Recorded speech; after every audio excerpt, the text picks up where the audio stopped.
Samantalang may higit 1,000 trabaho naman ang tampok sa Independence Day Job Fair ng pamahalaan.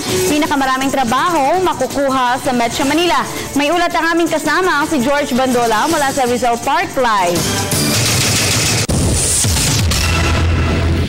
Princess, actually, nai-report na ni Jules Giang kanina yung tungkol dito sa job fair. Pero dahil sa tayo ang may video ngayon, uulitin ko lamang yung kanyang nireport kanina. 17 araw ng kalayaan nga ngayon, pero nagsimula po ito sa libreng sakay ng MRT.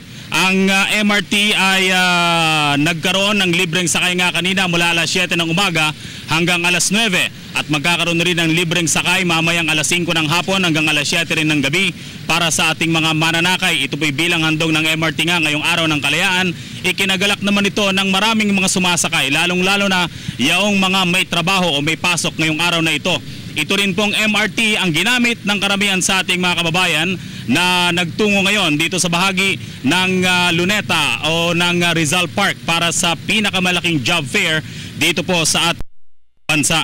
At katulad nga ng binabanggit ko, ayon sa DOLE, 33,000 ang available na trabaho mula sa 143 na local employer at employment agencies na nagbibigay din ng trabaho sa abroad. 23,000 ay local jobs habang nasa 10,000 naman ay sa abroad. Libre din ang serbisyo katulad ng nai-report ni Jules Giang kanina ng NBI, PhilHealth, PhilPost, BIR, SSS, NSO, Pag-ibig, PRC at DESTA at kung ano man yung kanilang mga ginagawa, alamin nyo na lang po dun sa website. Ang maganda dito, bukod sa pagsisigurong tumutupad sa lituntunin ng labor law, ang mga employment agencies na na-feature OLE job fair ay tumutupad din daw sila sa mga alituntunin ng on-site hiring. Narito ang magkasunod na pahayag ni Nelson Ornelia, ang Assistant Regional Director ng DOLE NCR, at ni Risa Clemente, ang HR staff ng SMTC. Kasali ang employers natin.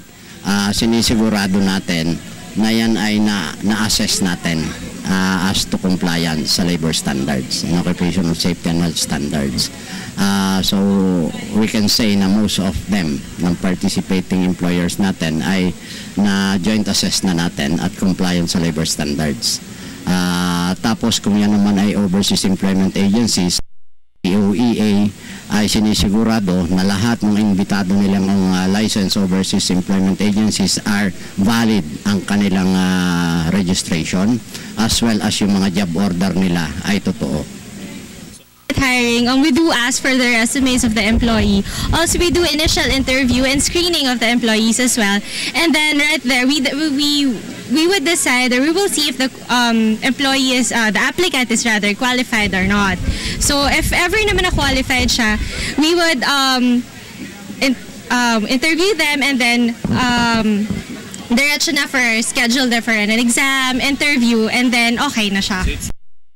Actually, hindi lang po nag-reflect sa inyong mga television screen. Yan po si Assistant Regional Director Nelson Ornelia ng DOLE National Capital Region o ng Department of Labor and Employment.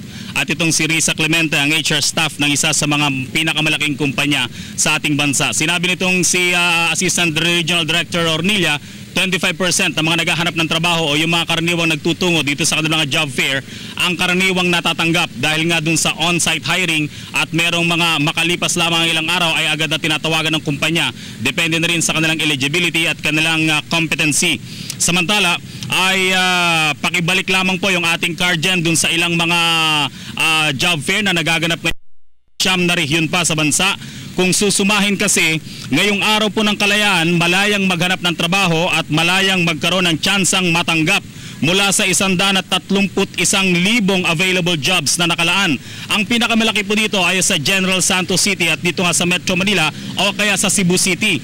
Ang mga trabahong ito ay sa sektor ng construction, tourism, aquaculture, at agriculture, fishing, IT BPO, shipbuilding, resort and restaurant, oil refinery, manufacturing, automobile dealership, cargo forwarding, land development, tuna canning at industrial packaging. Samantala, dahil po marami ang tao ngayon dito sa Luneta Park, Rizal Park, ay hindi rin po maiwasan na magkaroon ng mga libreng serbisyo. Yung bukod po dun sa mga libreng serbisyong pinagkakalob ng ilang mga ahensya ng gobyerno tulad nung libreng masahe, libreng gupit, libreng verification ng inyong PhilHealth membership, yung inyong Pag-ibig membership, libreng pagpapa-ID ng BIR, marami pa yung libreng application para dun sa National Statistics Office. Libre rin po ang mga palikuran ngayon dito sa Luneta Park. Kasama ko ang Unit 3 para sa Telebisyon ng Bayan, George Bandola. Maraming salamat sa iyo, George.